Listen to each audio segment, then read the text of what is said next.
Gente, olha só, agora o padre vai soltar um VTzinho que nós vamos agora dar uma explicação sobre esse tema, a família em pleno século XXI que nós estamos vivendo. Dá uma olhadinha.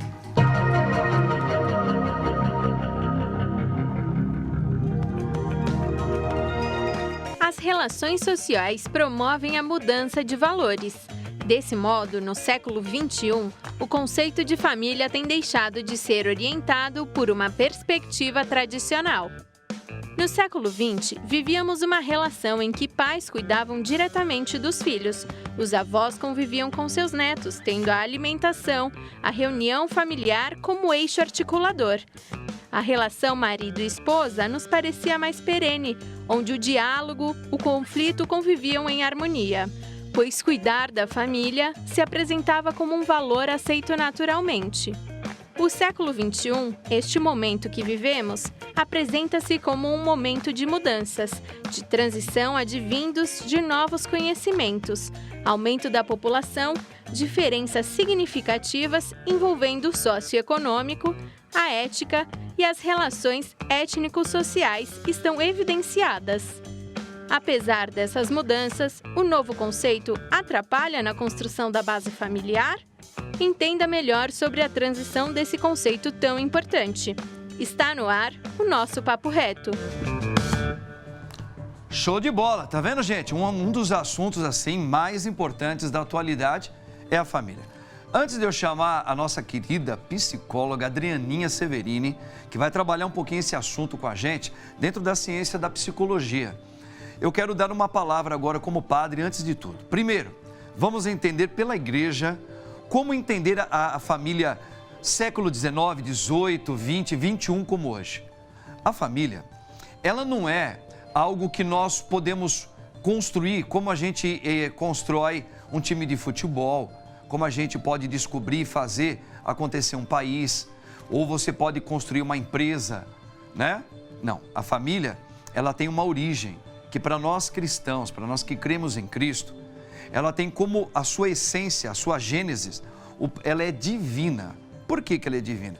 Porque Deus lá em Gênesis, Ele mesmo chamou um homem, tirou do meio de uma família, uma mulher, né? E falou assim, que eles pudessem se unir, saindo, vá em saída, forme a sua família, né? E sejam colaboradores meus. Muito bem, então a família, para nós cristãos, ela tem a sua origem divina. Por causa disso, nós não podemos mexer na sua estrutura, porque foi Cristo que colocou homem, mulher, como casamento, como família, os filhos.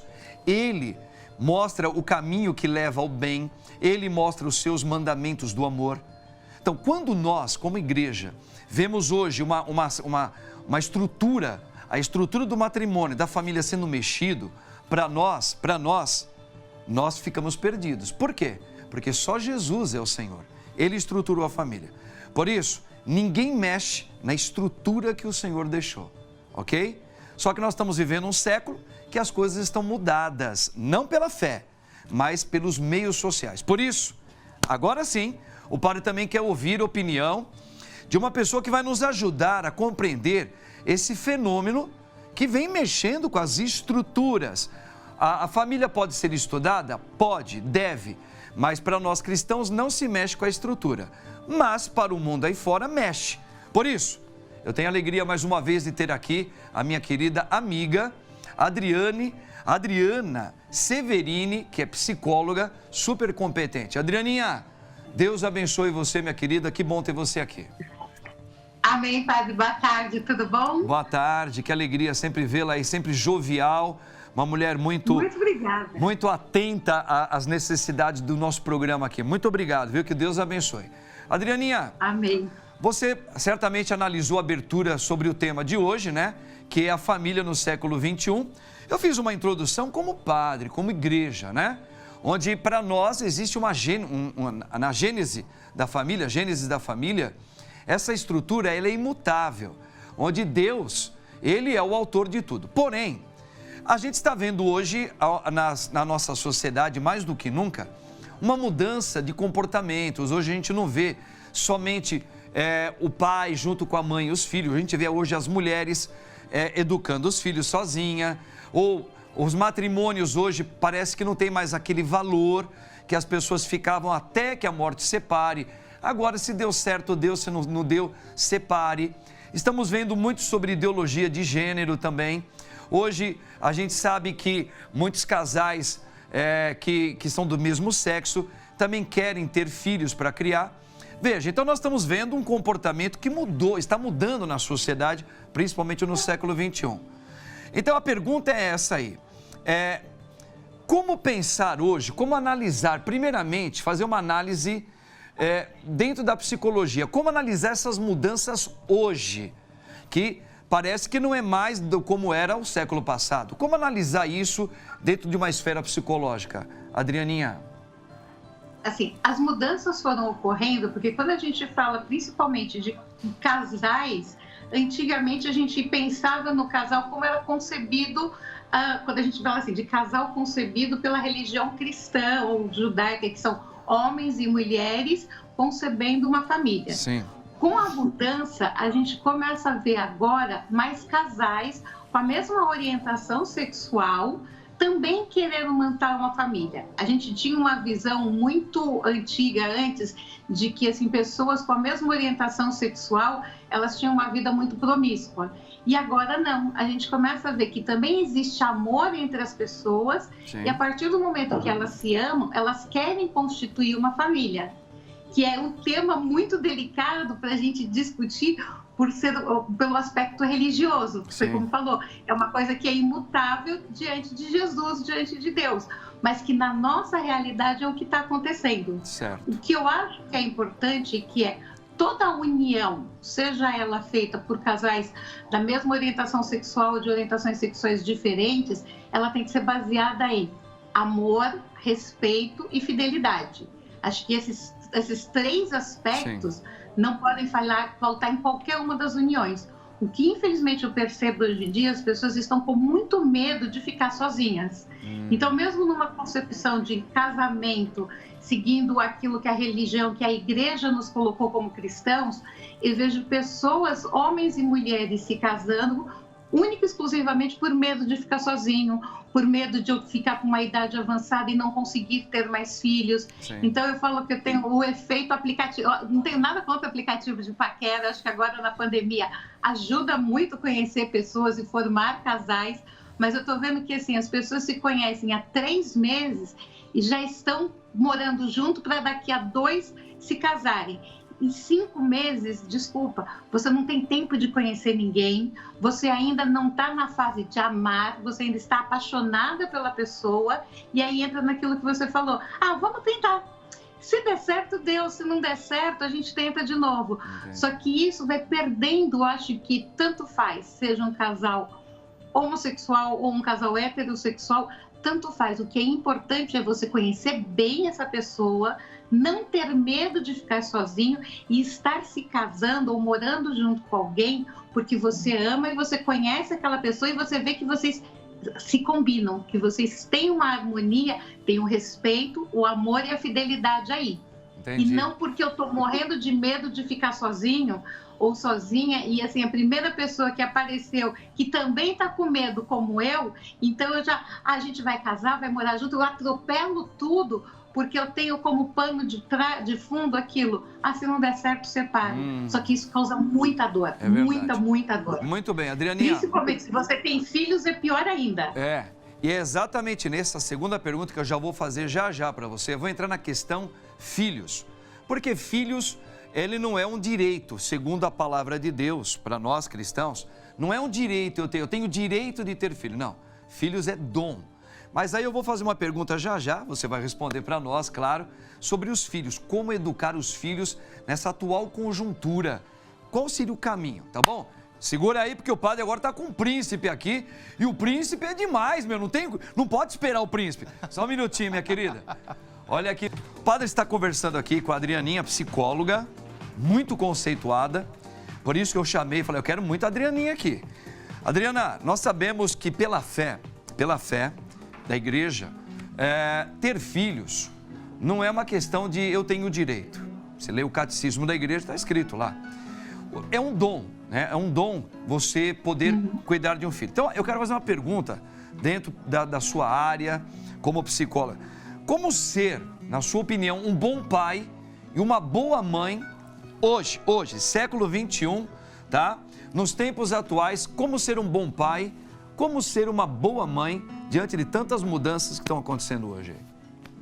A primeira coisa é não terceirizar a educação do seu filho. Não terceirizar ela para o celular, para a televisão, para o joguinho, para os amigos, para a escola. Você tem que assumir a responsabilidade da criação do seu filho para você. Como eu disse, não é um direito nem um dever, é um dom. Então, a partir do momento que eu tive um filho, esse dom, ele passa a ser um dever que eu tenho de criar esse filho da melhor forma possível, diante daquilo que eu acredito e que vou formar um bom ser humano para o mundo. Então, o que tem acontecido, acho que com a pandemia, foi uma coisa boa da pandemia, é que essa terceirização da educação, ela acabou sendo imposta, acabou isso, e ela precisou ser imposta aos pais. Porque muitos pais, infelizmente, estavam vendo os filhos, assim, 1 horinha por dia, 2 horinhas no final de semana, isso sendo casados e morando juntos. Sim. Então, um casal que mora juntos acaba vendo o filho muito pouco. Com a pandemia, as pessoas tendo que fazer o home office, tendo que trabalhar em casa, e as escolas parando de dar as aulas, eles foram obrigados a começar a conviver com os filhos e perceber que, assim, é minha responsabilidade a educação dessa criança. Então, eu tenho que entender as necessidades do que está passando no mundo e, de uma certa forma, traduzir para a linguagem da criança tudo aquilo que está passando. Então, para que ela entenda de uma forma boa, coerente e racional, mas dentro da idade dela. Porque se a gente deixa para a criança aprender sozinho, ela vai tirar as conclusões que ela consegue de acordo com a idade dela. Às vezes as conclusões não são boas. Então, é responsabilidade, sim, dos pais passarem os valores para a criança. Perfeitamente. Outra coisa, aproveitando sobre os pais, você falou, a responsabilidade é o mesmo pensamento da igreja. Agora, Adriana, e quando a gente começa a perceber que é muito comum os conflitos entre filhos e os pais, porque o filho vai crescendo, começa a questionar, começa a falar, pai, mãe, isso é caretice, é coisa antiga, isso é retrógrado, já passou. Como que os pais que têm uma responsabilidade e são eles que devem educar os filhos, como que você diria para os pais que têm essa dificuldade no lido com o filho, começa a questionar pai e mãe? Como é que o pai e a mãe precisam lidar com essas diferenças? Acho que a principal coisa é assim, os pais precisam entrar no mundo do adolescente. Então, assistir, agora principalmente anime que eles adoram, então assim, assistir os animes que eles gostam, os jogos, entender qual é o mundo que a criança, principalmente o adolescente, que o adolescente está vivendo. E você conversar a mesma linguagem. Não adianta falar de um jeito diferente, não gostar, não saber do que o adolescente está falando, porque a partir do momento que ele vai te contar uma coisa e que você não sabe o que é e não demonstra interesse por aquilo, o adolescente automaticamente ele para de se interessar por você. Ele coloca na cabeça, não, meu pai tá velho, minha mãe tá velha, só estão falando besteira. Então, quando você fala da mesma linguagem, vocês dois conhecem exatamente aquilo que vocês estão falando, a criança já começa, o adolescente começa a ter respeito, porque ele fala, não, meu pai não tá tão velho assim, minha mãe não tá tão velha. Ela realmente curte aquilo que eu curto também e entende do que eu tô falando. E assim, eu acho que é importante isso e ter sempre uma diferença que eu falo.